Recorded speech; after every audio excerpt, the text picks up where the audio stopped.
1월 28일 주연후 제4주 주일을 위한 말씀 나눔을 시작하겠습니다. 오늘은 신명기 18장 15절부터 20절 말씀을 가지고 중간자라는 제목으로 말씀을 나누겠습니다.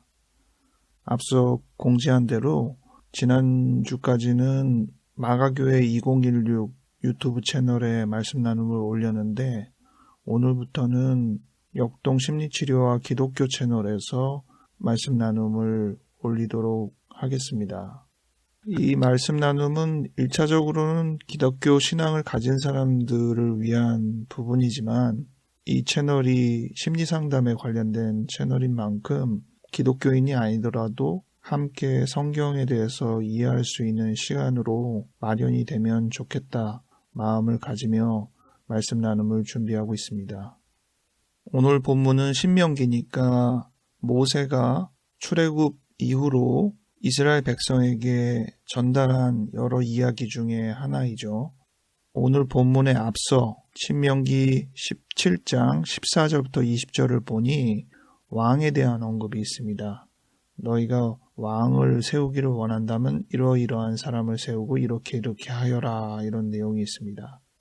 왕정 시대는 지금 이 출애굽 시기를 지나 사사시대라는 왕과는 좀 다른 지도자의 체제를 가진 시대를 지나 그 다음에 왕정시대가 이루어졌는데 이미 앞서서 왕을 세우게 되면 어떻게 하라는 말이 적혀 있는 부분이 흥미롭습니다. 그 다음 18장 1절부터 8절에는 제사장과 레위 사람에 대한 언급이 있습니다. 이 사람들은 어떤 역할을 하고 어떠하여야 한다는 내용이 있는데 이 사람들은 제사를 드리는 사람들이죠. 즉 이스라엘 백성이 하나님께 예배를 드리는 것을 맡아서 예배의 행위와 예배의 제반 준비를 담당하는 사람들입니다. 그 다음 이어지는 18장 9절부터 14절에는 다른 종교 행위자들을 언급하고 있는데 이것은 출애굽을 파여서 그들이 새롭게 정착할 가나안 땅, 그 땅에 원래 거주하는 사람들이 가지고 있었던 다양한 종교들, 그 종교에서 파생된 종교 행위자들의 부분을 절대로 흡수하지 말라는 내용이 담겨 있습니다. 10절에서 11절에는 다양한 종교 행위자들이 언급되어 있는데요. 점쟁이, 요술하는 자, 무당, 진언자, 신접자, 박수, 초혼자라고 번역되어 있습니다. 그리고 이러한 사람들을 용납하지 말라고 되어 있습니다. 종교적 혼합주의를 엄히 경계하는 내용입니다. 이 내용은 오늘 본문의 뒷부분과도 좀 관련이 있어서 그때 다시 얘기를 하겠습니다. 이어지는 본문이 이제 오늘 본문 15절부터 20절까지의 본문인데요. 이 본문은 선지자에 대한 이야기입니다. 오늘 제목을 제가 중간자라고 정했는데 보다 정확한 제목은 선지자라고 해야겠습니다. 그런데 기능을 생각해서 제가 중간자라고 제목을 달았습니다. 앞서서 왕에 대해서 제사장과 레위 사람에 대해서 언급하듯이 이번에는 선지자에 대한 이야기를 하는 것이죠. 근데 이 선지자는 어떤 역할을 하는 사람이냐? 하나님의 말씀을 대신 전하는 사람입니다. 하나님께서 이스라엘 백성 중에 한 사람을 선지자로 세우면 그 사람이 하나님을 대신하여 하나님의 말을 전달하는 것이죠. 앞서 제사장 레위 사람과 대비가 되죠. 제사장과 레위 사람은 이스라엘 사람들과 함께 또 이스라엘 사람들을 대신해서 제사를 드리는, 예배를 하나님께 올려드리는 역할을 담당하는 사람이라고 한다면 이 선지자는 하나님 편에서 하나님의 말씀을 이스라엘 백성에게 대신 전달해주는 사람인 것입니다. 그러므로 제사장과 레위 사람은 이 선지자와 함께 중간자의 역할을 담당하는 것인데 위로 올려드리는 방향의 중간자인가 하나님의 말씀 아래로 내리는 중간자인가의 차이라고 볼 수 있죠. 이 두 역할을 굳이 두 대상으로 아니고 한 대상이 올려드리는 역할도 하고 내려드리는 역할도 할 수도 있는 거잖아요. 그런데 이 중간자의 기능을 둘로 구분해서 올려드리는 역할은 중간자로서 제사장과 레위 사람이 담당하고 하나님의 말씀을 내리는 역할에서는 선지자가 담당하는 것이 흥미롭습니다. 그런데 오늘 본문을 보니 16절에 이 선지자를 세우게 된 이유가 무엇보다도 이스라엘 백성 스스로가 원했다는 것이 주목할 만합니다. 총회에서 이스라엘 백성들이 원한 것이 있는데 우리는 하나님을 직접 만나지 않겠다는 것입니다. 그렇게 해달라는 요청인 것입니다. 본문을 제가 읽어보면 우리가 다시는 우리 하나님 여호와의 음성을 듣지 않게 하시고 다시는 이 큰 불을 보지 않게 하소서. 두렵건대 우리가 죽을 것 같습니다. 즉 하나님을 직접 만나는 일은 영광스럽고 행복한 일이 아니라 굉장히 무서운 일이라는 생각이 드는 것입니다. 여호와 하나님의 등장, 하나님의 음성이나 하나님의 형상을 대신하는 그 불이 너무나도 어마어마해서 압도되어서 거기에 거의 쓰러질 것 같다는 생각이 드는 것이죠. 그러다 보니 이스라엘 백성은 너무 무섭습니다. 저희는 하나님을 직접 대면하고 싶지 않습니다. 이렇게 이야기를 한 것입니다. 하나님이 싫다는 뜻이 아니라 하나님을 직접 만나는 것이 너무 두렵다는 것이죠. 하나님께서 그 말이 맞다. 듣고 보니 정말 그러네. 라고 이야기하시면서 그러면 내가 한 명의 대언자를 세우겠다 말씀하신 것입니다. 그게 선지자인 거죠. 그래서 그에게 명령한 것을 그가 이스라엘 백성에게 다 전달할 것이다. 이렇게 이야기를 한 것입니다. 18절에 내 말을, 하나님의 말씀을 그의 입에, 선지자의 입에 두겠다고 하셨습니다. 그러면서 19절과 20절에 경고를 하는데요. 첫 번째 경고는 이스라엘 백성에게 하는 것인데 선지자의 말을 듣지 아니하는 사람은 벌을 받는다고 했습니다. 왜냐하면 선지자의 말이 곧 하나님의 말이기 때문에 선지자의 전하는 말을 듣지 않는다는 것은 하나님을 거역한다는 것이 되어서 그가 벌을 받는다고 되어 있습니다. 또 이어서 선지자에게도 경고를 하는 셈인데요. 하나님의 말씀이 아닌 말씀을 자기 마음대로 하나님의 말씀인 양 전달하면 그는 죽임을 당한다고 했습니다. 또 하나님을 대언하는 것이 아니라 다른 신들의 이름으로 말을 하면 죽임을 당한다고 했습니다. 앞서서는 벌을 받는다고 했는데 선지자에 대한 경고는 좀 더 심한 것이죠. 그만큼 책임이 더 크기 때문에 그렇겠죠. 이 말을 듣고 이스라엘 백성이 선지자가 전한 말이 하나님의 말씀인지 아닌지 어떻게 합니까? 라는 질문을 합니다. 그게 21절부터 22절에 나오는데 그 확인은 그 선지자의 말에 증거가 있거나 말한 대로 성취가 되면 당연히 그것이 하나님의 말씀이고 그렇지 않으면 하나님의 말씀이 아니니 선지자를 존경하거나 두려워할 필요가 없다. 이렇게 언급이 되어 있는데 그렇게 확인할 수도 있지만 말 그대로 선지자가 하나님의 말씀이 아닌 말을 전하면 죽는다고 했으니까 그가 죽으면 이거는 하나님의 말씀이 아니었네 라고 확인이 되는 셈이기도 하겠죠. 이 정도에서 선지자라는 개념을 생각해 보는 시간을 오늘 가져보려고 합니다. 중간자죠. 하나님과 이스라엘 사람들 사이에 있는 중간자입니다. 지금은 모세가 그 역할을 담당하고 있는 것인데 모세 이후로도 하나님께서 누구든 선지자를 세우면 그는 하나님 말씀을 다른 사람들에게 대신 전하는 사람이 되는 것입니다. 그런 역할, 어떤 사람과 어떤 사람 사이에서 중간 역할을 하는 사람이 많습니다. 대표적으로 떠오르는 것은 변호사. 변호사는 한쪽 편을 대변해서 다른 한쪽에게 의견을 전달을 하는 것이죠. 선지자는 하나님의 변호사다라고 말을 해도 과언이 아니겠습니다. 또 공인중개사가 있죠. 공인중개사는 양쪽 편의 이야기를 들으면서 서로를 중개하기 때문에 오늘 설명을 준해서 생각해보면 제사장과 레위 사람 그리고 선지자의 역할을 다 담당을 해서 양쪽 편에서 왔다 갔다 하는 사람이라 할 수 있습니다. 그럼 또 생각을 하죠. 중개사 필요 없이 그냥 직접 거래하면 수수료도 안 내고 얼마나 좋아? 이러면서 얘기하기도 하고 변호사 없이 내가 스스로 얘기할래? 이렇게 얘기하는 경우도 있잖아요. 근데 그렇게 하려면 상당한 전문 지식이 있어야 합니다. 단순히 내가 생각하는 것들을 그대로 전달하는 것만 필요한 게 아니라 그것이 법정에서 공인 거래에서 적정한 기준을 맞춰서 이야기를 해야 되는 것이죠. 이 중간자의 역할은 단순히 그 말을 곧이곧대로 전달하는 것이 아니라 상대가 알아듣게 또는 그 컨텍스트, 환경에서 적용되는 표현으로 그것을 번역하는 역할을 담당할 수밖에 없습니다. 그렇죠. 이스라엘 사람들이 하나님을 직접 만나기 두려워서 지금 중간자를 세우는데 중간자가 하나님과 거의 똑같으면 그 선지자도 얼마나 두렵겠어요? 근데 그렇게까지는 아닌 거잖아요. 순화가 되고 감당이 될 수 있도록 변환하는 역할을 이 선지자가 하는 거잖아요.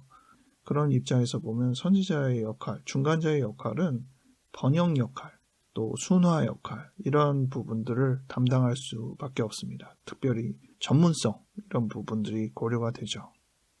이 부분을 생각할 때 제가 두 가지 부분을 더 생각을 했습니다. 이 중간자로서 제가 떠오르는 부분은 IPT라는 대인관계 치료라는 치료 방식에서 치료자는 어떤 사람인가를 규정하는 개념에 대한 내용이었습니다. 거기서 치료자는 변호인이다 이렇게 적혀 있어요. 이 표현은 과거의 다른 치료자의 위상과 사뭇 다른 개념을 세운 거긴 합니다. 물론 치료자는 내담자 편이긴 하죠.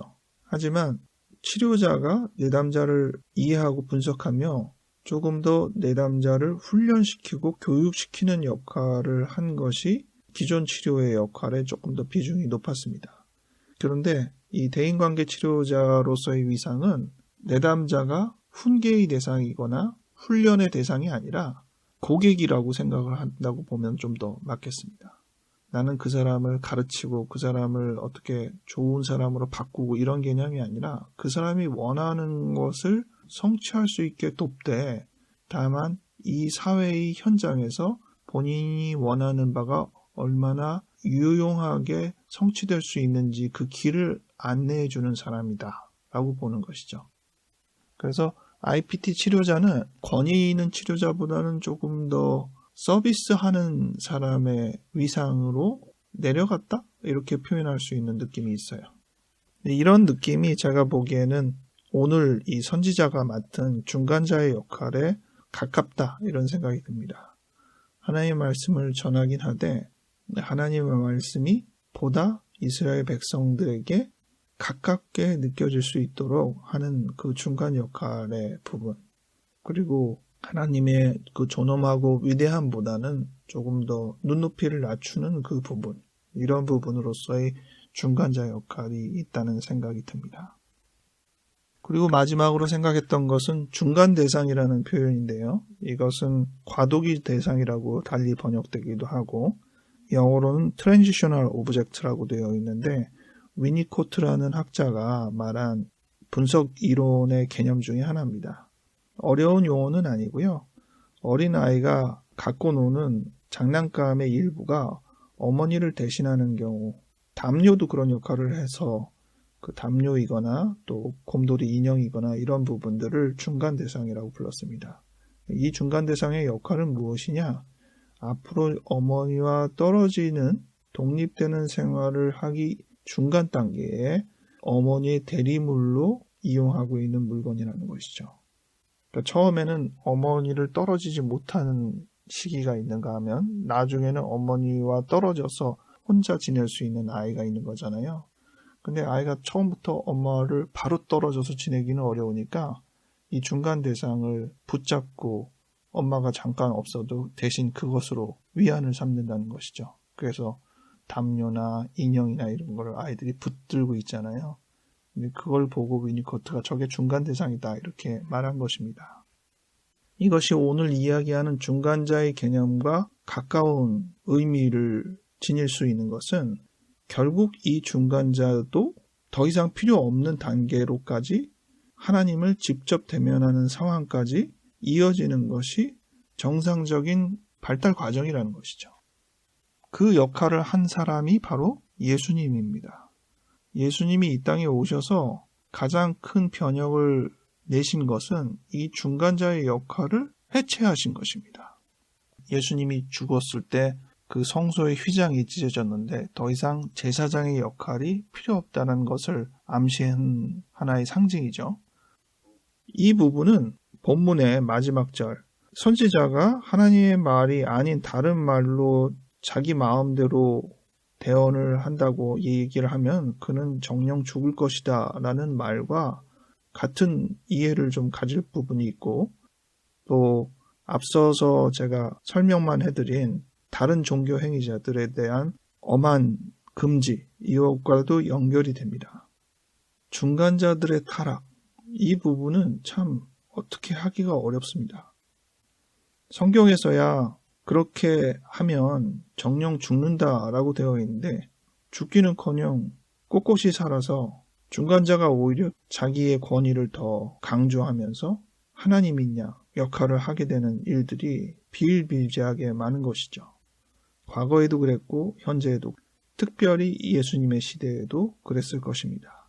그럴 때일수록 큰 변혁, 더 이상의 중간자는 필요하지 않다라는 변혁이 일어나거나, 대개는 그런 변혁까지는 생각하지 못하고 다른 지도자, 즉 다른 중간자를 세우게 되는 가능성이 높죠. 우리가 대통령을 뽑을 때도 비슷한 생각을 하게 되죠. 그런데 다른 중간자를 뽑을 필요 없이 본인 스스로가 그 중간자의 역할까지 다 하면 된다라는 변혁을 보인 분이 바로 예수님인 것입니다. 그래서 지금은 누구나 다 확고하게 믿고 있는 만인 제사장설, 우리가 중간자다라고 말을 하는 것입니다. 오늘 이 중간대상이라는 표현으로 치자면, 우리가 그동안 선지자를 중간대상으로 삼아 하나님과 우리 사이의 교류를 대신 당담해준 존재가 있었다면, 이제는 더 이상 중간 존재 필요 없이 스스로 독립하여 직접 마주하며 하나님을 대할 수 있다 믿는 것이죠. 그러려면 제일 중요한 것은 하나님을 직접 대면하는 두려움이 없어야 할 것입니다. 오늘 본문에서 이야기하듯이 대부분의 사람은 하나님을 직접 만났을 때 너무나도 두려운 것이 가득할 것입니다. 그게 당연할 것입니다. 그것이 비록 하나님이 아니라도 우리가 진실을 마주할 때, 그리고 우리의 진정한 존재를 마주할 때 이러한 두려움이 항상 있습니다. 그래서 중간자를 세웁니다. 여러 방식으로, 그게 사람일 수도 있고 어떤 형상일 수도 있고 어떤 체계일 수도 있고, 그런 중간자를 세워서 순화하는 거죠. 완전한 직면을 피하고 좀 더 부드럽게 넘어가는 것입니다. 그것이 꼭 나쁜 것은 아닐 것입니다. 하지만 어느 정도 시기가 지나면 이제는 더 이상 그 중간자에 의지하지 않고 스스로 직접 직면하는 경험을 하려는 결심을 해야 할 것입니다. 계속 중간자에게 안주할 수는 없는 것입니다. 이것이 우리가 가져야 할 숙제가 아닌가 싶습니다. 신앙의 맥락 속에서도 그러하고 우리의 삶 속에서도 그러하고, 1차적으로는 우리가 어떤 중간자를 세우고 있는지도 살피고, 또 2차적으로는 과연 이 중간자를 탈피하고 우리가 직접 마주할 결심은 얼마나 하고 있는지도 생각해 보는 것이 필요하겠습니다. 기도하겠습니다. 하나님 아버지, 우리는 주님을 직접 마주하기 어렵습니다. 또 많은 상황의 실체나 우리의 진정한 모습을 마주하기도 쉽지가 않습니다. 그리하여 다양한 중간자를 우리 앞에 두고 우리는 조금 더 편안하고 부드럽게 상황을 만나고 있는 것으로 압니다. 하지만 마냥 그러할 수는 없음을 압니다. 하나님, 우리가 직면할 수 있도록, 마주할 수 있도록 도와주시옵소서. 누군가를 중간자 없이 마주하여야 할 중요한 기로에 서 있는 많은 사람들을 도와주시옵소서. 그들이 용기를 내어 그들이 마주해야 될 것들에 더 이상 회피함이 없이 얼굴을 마주하고 진실을 마주하며 떳떳이 나아갈 수 있도록 힘과 용기를 더하여 주시옵소서. 감사드렸고 예수님 이름으로 기도하였습니다. 아멘.